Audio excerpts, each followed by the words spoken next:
হঠাৎ করে কোনো ভুঁইফোড় সংস্থা আসলো, তারা এসে ধমকালো। সবচেয়ে বড় কথা যে এইখানে এসে এইখানে বসে ধমকে যাচ্ছে। আমি রাজনীতি করছি ধরুন 40-42 বছর, একটা মেয়ের বয়স 22 বছর, সে এসে এখানে ধমকে যাচ্ছে। কি নাম আপনারা বুঝে নিন। হ্যাঁ, তাই তারা তো সারাক্ষণ ধমকাচ্ছে কি করে পলিটিক্স করতে হবে, কি করে ভোট করতে হবে, কি করে। এবারে ভোটটা আপনি দেখুন, সারা বাংলা জুড়ে ভোটের ব্যবস্থাটা দেখুন। সর্বনাশ করার মূলে যদি কেউ থাকে তাহলে ওই সংস্থা একেবারে সর্বনাশ করে দিয়েছে। আমি তো আইপ্যাককে নিয়োগ করিনি, নিয়োগকর্তারাই বলতে পারবেন।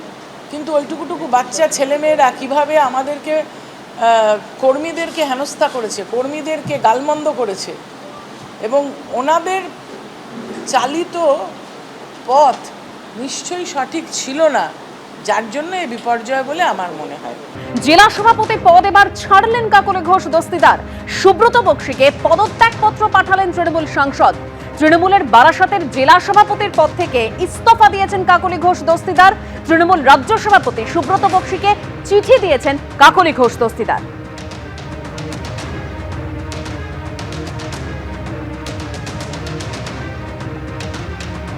পদত্যাগপত্রে নাম না করে আইপ্যাকের ভূমিকা নিয়ে প্রশ্ন তুলে দিয়েছেন তিনি। তৃণমূল নেত্রীর কাছে আবেদন, সৎ নিষ্ঠাবান পুরনো কর্মীদের নিয়ে কাজ করলে দলের ভাবমূর্তি উজ্জ্বল হবে। ভুঁইফোড় সংস্থা দিয়ে কঠিন কাজ হয় বলে মনে হয় না। তৃণমূল রাজ্য সভাপতিকে চিঠি দিয়েছেন এই মর্মেই কাকলি ঘোষ দস্তিদার। অস্বচ্ছতার বিরুদ্ধে এবং এই বৈভবের বিরুদ্ধে এবং এই যে প্রাতিষ্ঠানিক দুর্নীতির বিরুদ্ধে সর্বস্তরে নিশ্চয়ই কিছু বলার প্রয়োজন আছে, কোনো একটা পদক্ষেপ নেওয়ার প্রয়োজন আছে। নির্বাচনের যে ফলাফল, বিশেষ করে এই জেলায় যেখানকার আমি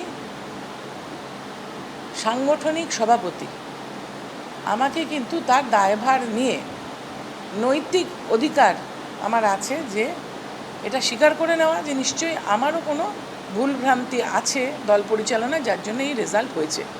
তার জন্য আমি পদত্যাগপত্র পাঠিয়েছি আমাদের রাজ্য সভাপতি সুব্রত বক্সির কাছে।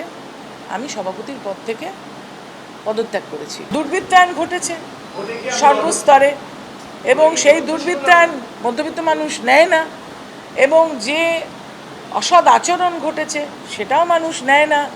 একটা অহমিকা হয়ে গিয়েছিল, সেই অহমিকাটাও মানুষ নেয় না। কর্মীদের মধ্যে ছিল, নেতাদের মধ্যে ছিল। এবিপি আনন্দ, এগিয়ে থাকে, এগিয়ে রাখে।